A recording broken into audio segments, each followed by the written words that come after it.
biology wala. So today we are going to discuss the fourth lecture of diversity in living organism, class 9 science NCERT. Okay, so this lecture will be based on the kingdom Monera. Okay, so this was a very awaited video which was demanded by many of the students and many of my classmates too. Okay, so you have to see this video to the last because this is one of the conceptual based kingdom other than Protista, fungi, Animalia, Plantae and whatever. Okay na?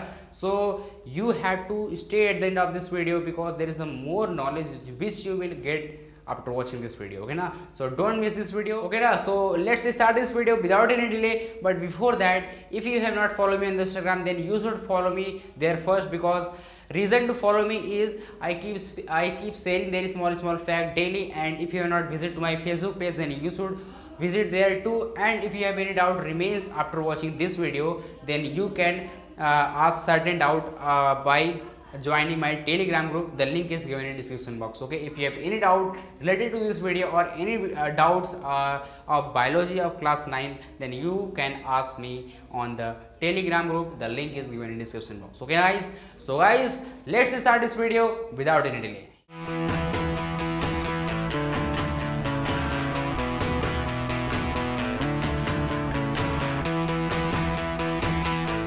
So guys, this is our lecture overview, and in this lecture what we will discuss, so we will discuss about the kingdom Monera. Okay, so this is the slide in which we will discuss this topic. Okay, and characteristics of the Monera which we will discuss in next slide, and after that we will discuss the classification of Monera and Archaebacteria and Eubacteria. Okay, so these are the Archaebacteria and Eubacteria are basically the parts of Monera. Okay, so these are the some topics which we will cover in this particular video. Okay guys, चलिए start करते हैं with the kingdom Monera. Okay, so यहाँ पे first point से start करते हैं. तो ये कुछ बेसिक नॉलेज है यहाँ पे इस पहले वाले स्लाइड में. तो इसमें क्या हो रहा है कि देखिए, सबसे पहला पॉइंट है कि first habitat on the earth. ये सबसे पहले जो किंगडम मोनेरा है ना, किंगडम मोनेरा में बेसिकली क्या आते हैं, बैक्टीरियाज आते हैं, बैक्टीरियाज, ठीक ना.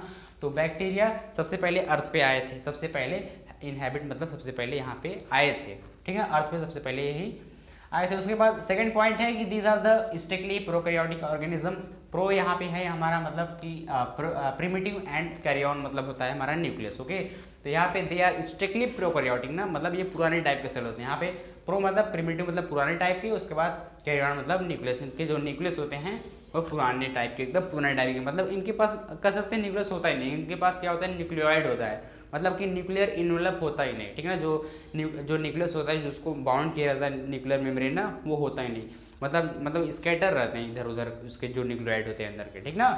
समझिए होंगे आप, पढ़े होंगे, मैंने आपको पढ़ाया भी था फंडामेंटल यूनिट ऑफ लाइफ में. अगर वीडियो आपने वो वाला नहीं देखी तो you should watch that video. Okay, so हमारा थर्ड पॉइंट है कि these bacteria can not be seen with naked eyes. Okay, तो यहाँ पे जो बैक्टीरियाज होते हैं ना, ये वाले किंगडम मोनेरा में जो बैक्टीरिया आते हैं वो बेसिकली मतलब माइक्रोस्कोपिक होते हैं, वो नेकेड आई से नहीं देखे जा सकते. ओके ना, बात समझ गए. उसके बाद फोर्थ हमारा है कि these bacterias are found everywhere like fresh water, marine water, ice water, sewage and ground. Okay, तो यहाँ पे ये जो बैक्टीरिया होते हैं, बैक्टीरिया सभी जगह पाए जाते हैं, सभी जगह मतलब कि फ्रेश वाटर में पाए जाते हैं, एकदम साफ पानी, एकदम फ्रेश वाटर में भी पाए जाते हैं ये बैक्टीरिया. उसके बाद मरीन वाटर में मतलब समुद्र के पानी में भी पाए जाते हैं. उसके बाद आइस वाटर में मतलब ये भी पाए जाते हैं. उसके बाद सीवेज गंदे पानी में, नाले में पाए जाते हैं. उसके बाद ये ग्राउंड तो उसका मेन सोर्स है, ठीक ना. ये कुछ थे प्रोकैरियोटिक जहाँ पे ये मतलब ये बैक्टीरिया जहाँ पे पनपते हैं या रहते हैं. उसके बाद यहाँ पे इस चारों पॉइंट से हमें क्या मतलब हिंट क्या निकला, मतलब हमारा एक डेफिनेशन बन रहा है इससे. तो यहाँ पे किंगडम मोनेरा का यहाँ पे कोई किसी वीडियो में डेफिनेशन तो नहीं बताता, लेकिन मैं आपको हर एक लेक्चर में किसी न किसी टॉपिक का एक डेफिनेशन जरूर बताता हूँ, ठीक ना. यहाँ पे वैसे ही किंगडम मोनेरा का डेफिनेशन क्या है, the biological kingdom that is made up of prokaryotic and composed of single celled organism that lack a true nucleus is called monera. Okay ना, इसका मतलब कि बायोलॉजिकल किंगडम यहाँ पे ये जो है किंगडम मोनेरा वो क्या है, एक बायोलॉजिकल किंगडम है that is made up of prokaryotic, जो कि पुराने टाइप के सेल से बना हुआ है, मतलब पुराने टाइप का सेल है ही. उसके बाद and composed of single cell, मतलब ये सिंगल सेल से है, खाली बना हुआ है, मतलब ये खुद सिंगल सेल में एक ऑर्गेनिज्म है. उसके बाद दैट हैज ट्रू न्यूक्लियस, इसके पास that has lack of, okay ना, यहाँ पे that lack a true nucleus, मतलब इसकी कमी होती है, ट्रू न्यूक्लियस की कमी होती है, मतलब पुराने टाइप के सेल्स होते हैं, न्यूक्लियर इनवेलप नहीं होता है, तो ये क्या हो गया, लैक ऑफ ट्रू न्यूक्लियस हो गया, इज कॉल्ड मोनेरा, ओके ना। So this was the definition which I hope you will like it, okay ना। तो मैं आपको फिर से इसको रिकैप करा दे रहा हूँ, क्योंकि मैं ये स्मार्ट बोर्ड नहीं है कि मैं बार बार आपको रिपीट कर रहा हूँ, ठीक ना।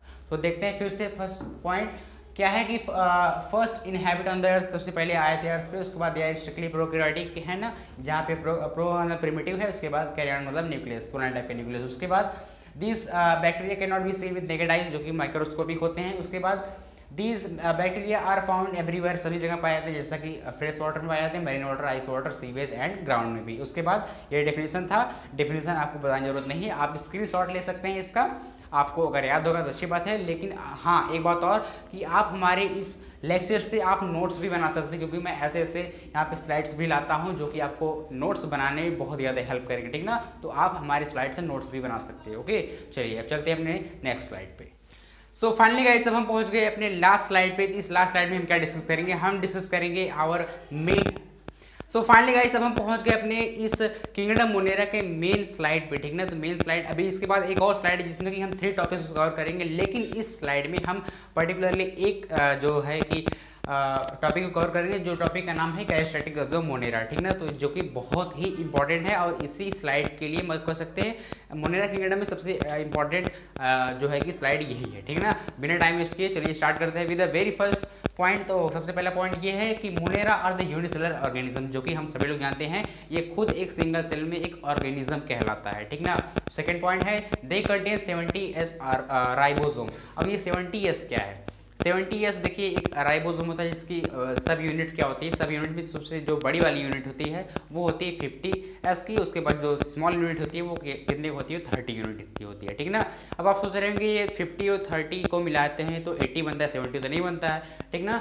तो ये अलग चीज़ है, ठीक ना, ये थोड़ा सा टेक्निकल है, अगर आप कहेंगे तो इसके लिए भी वीडियो बन जाएंगे, ठीक ना। वैसे ही यूकैरियोट में क्या पाए जाते हैं, यूकैरियोट में 80S राइबोसोम पाए जाते हैं, जिसके क्या होते हैं कि सब यूनिट्स होते हैं से एक होता है हमारा जो बड़ी वाली सब यूनिट होती है वो कितनी होती है, 60 की होती है, और स्मॉल की कितनी होती है, वो 40 की होती है, ठीक ना। वैसे ही इसका भी जब ज्वाइन करेंगे तो 100 होता है, तो वैसे ही तो इसका ये तो यूकैरियोट में मतलब कि 80S पाया जाता है। तो ये टेक्निकल चीज़ है, जैसा कि हमने अभी आपको बताया है। वीडियो चाहते हैं तो प्लीज़ कमेंट कर दीजिएगा, वीडियो आपके लिए बन जाएंगे तुरंत के तुरंत, ठीक ना। चलिए, तो आप इतना फिलहाल याद कर लीजिए कि प्रोकैरियोटिक में 70S राइबोसोम पाए जाते हैं और यूकैरियोटिक में 80S राइबोसोम्स पाए जाते हैं। और यहाँ पे S का क्या मतलब है, S यहाँ पे है मतलब ये एक स्वेडनबर्ग का मतलब एक यूनिट है, जो कि एक साइंटिस्ट थे, उन्हीं का ये एक यूनिट है।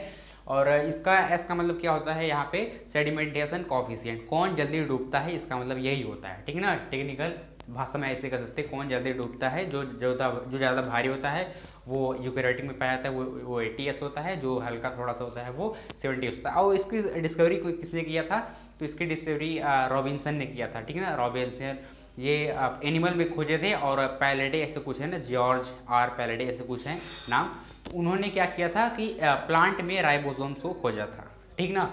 उसके बाद थर्ड पॉइंट है the DNA is naked with the end it is not bound by the nuclear membrane. तो ये DNA क्या होता है कि ये मतलब कि इसमें न्यूक्लियर इन्वेलप नहीं होता है DNA में, इसलिए, ठीक है। आई मीन न्यूक्लियर इन्वेलप नहीं होता, इसलिए DNA इधर उधर स्कैटर्ड रहता है, ठीक है ना। न्यूक्लियोइड कर सकते हैं, न्यूक्लियोइड जब मेम्ब्रेन नहीं होता तो उसको न्यूक्लियोइड बोलते हैं। और न्यूक्लियोलस क्या होता है, न्यूक्लियोलस यूकैरियोटिक में पाया जाता है, इसमें कि क्या होता है, न्यूक्लियर इन्वेलप होता है, ठीक ना।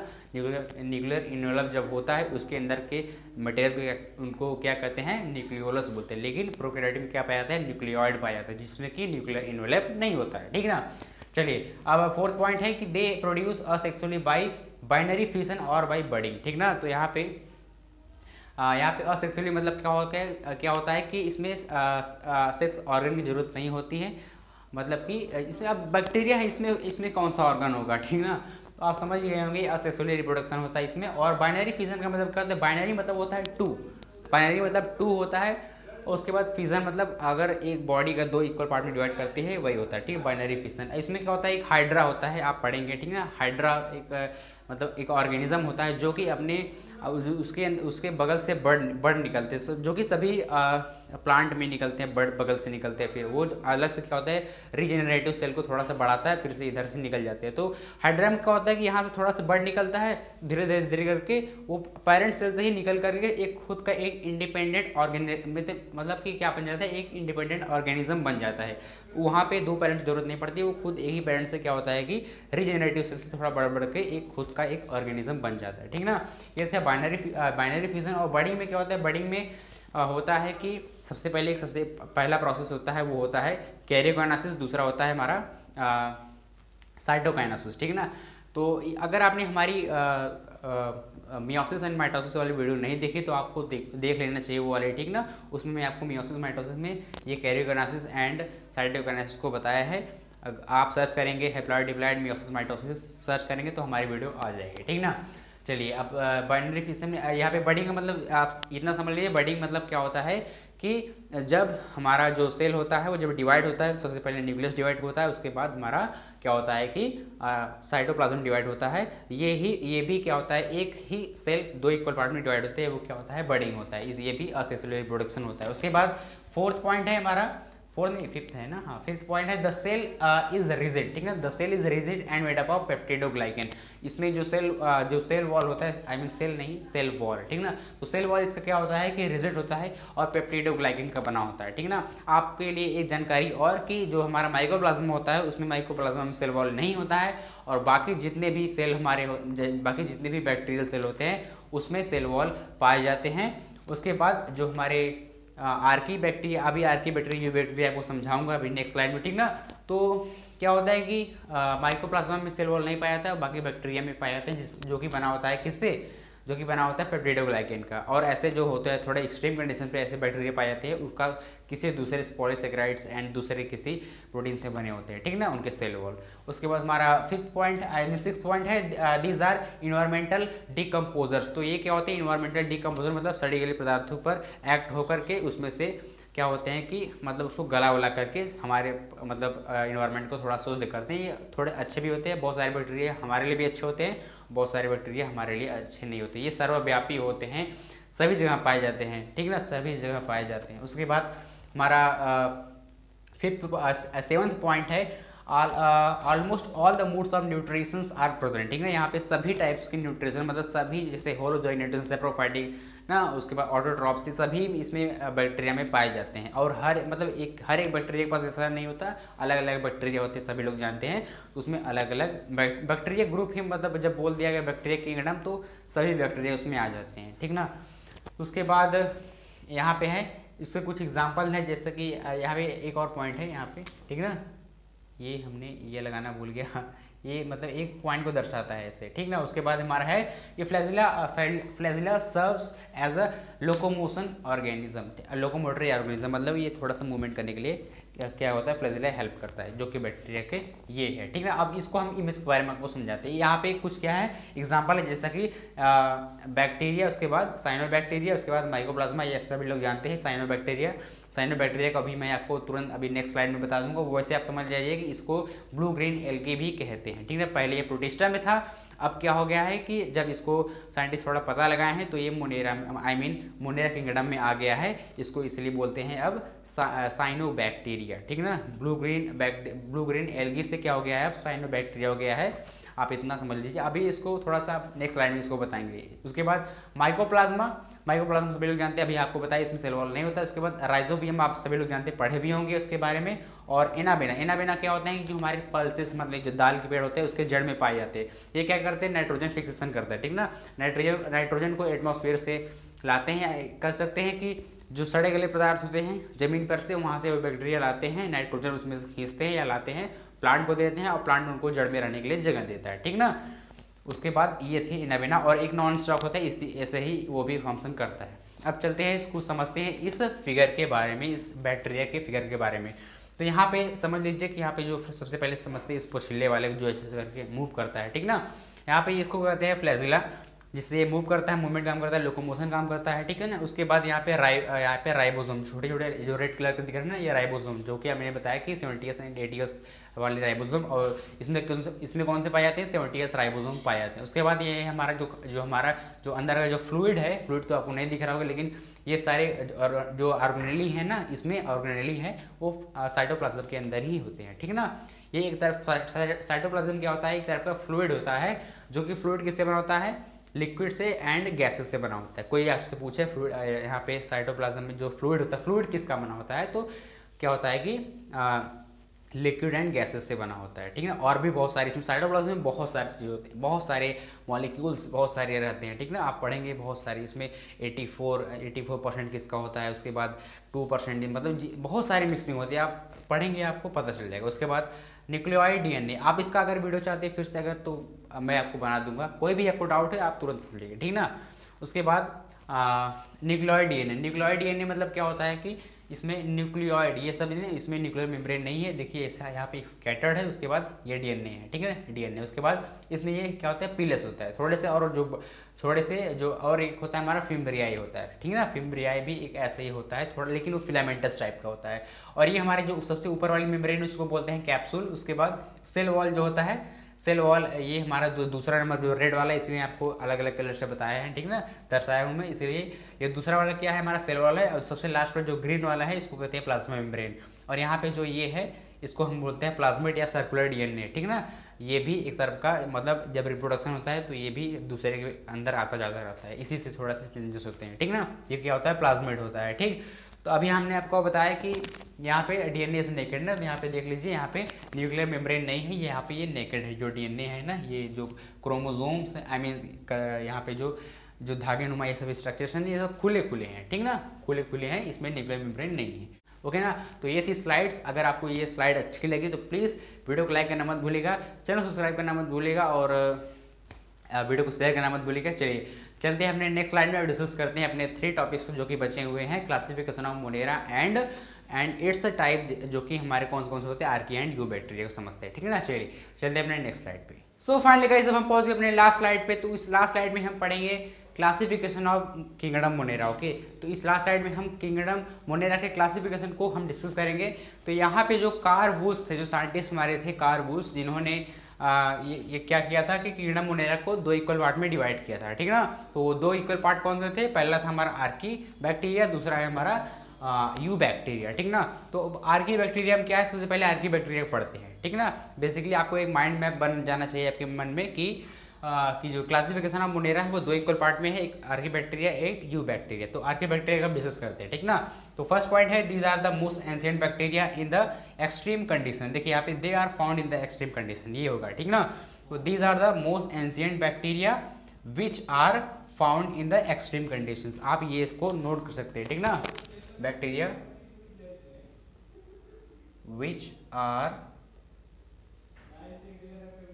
Found in the extreme condition. अब इसका मतलब क्या हुआ कि ये जो होते हैं ना, बहुत ही ज़्यादा एंशिएंट, बहुत ज़्यादा पुराने बैक्टीरियाज होते हैं। ये जो आर्की बैक्टीरिया सबसे पहले अर्थ पे यही आए थे, यू बैक्टीरिया से भी पहले ये आर्की बैक्टीरिया आए थे, ठीक है ना।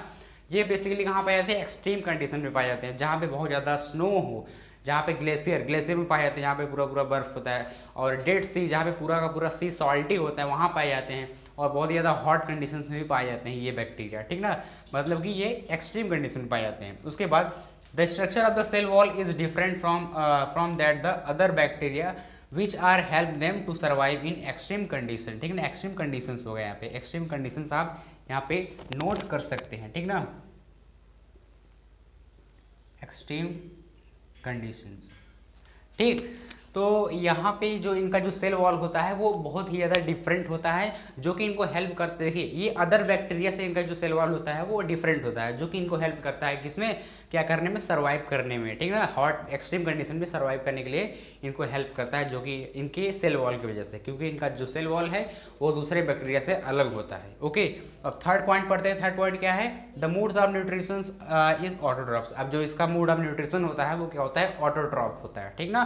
मतलब खुद से ये खाना बना सकते हैं, खुद, ठीक, खुद के ऊपर ये डिपेंड रह सकते हैं। उसके बाद इसको हम क्या बोलते हैं, एक्सट्रीमोफिल्स। जो एक्सट्रीम कंडीशन में बैक्टीरिया पाए जाते हैं ना, इनको क्या बोलते हैं, एक्सट्रीमोफिल्स। आप ये याद कर लीजिए कि ये किसी पर्टिकुलर बैक्टीरिया का नाम नहीं है, ये उस कंडीशन में पाए जाने वाले बैक्टीरिया को के ग्रुप को कहते हैं, ठीक ना। ये क्या है, एक्सट्रीमोफिल्स, एक्सट्रीम कंडीशन में पाए जाने वाले बैक्टीरिया को बोलते हैं, ठीक। उसके बाद यू बैक्टीरिया पे आता है। यू बैक्टीरिया क्या है, यू बैक्टीरिया सबसे फर्स्ट पॉइंट है कि eubacteria are also known as the true bacteria. ये असली वाले बैक्टीरिया माने जाते हैं जो कि हमारे चारों तरफ पाए जाते हैं। ये सर्वव्यापी हैं, ठीक है, सर्वत्र है, हमारे पृथ्वी पे सभी जगह पाए जाते हैं।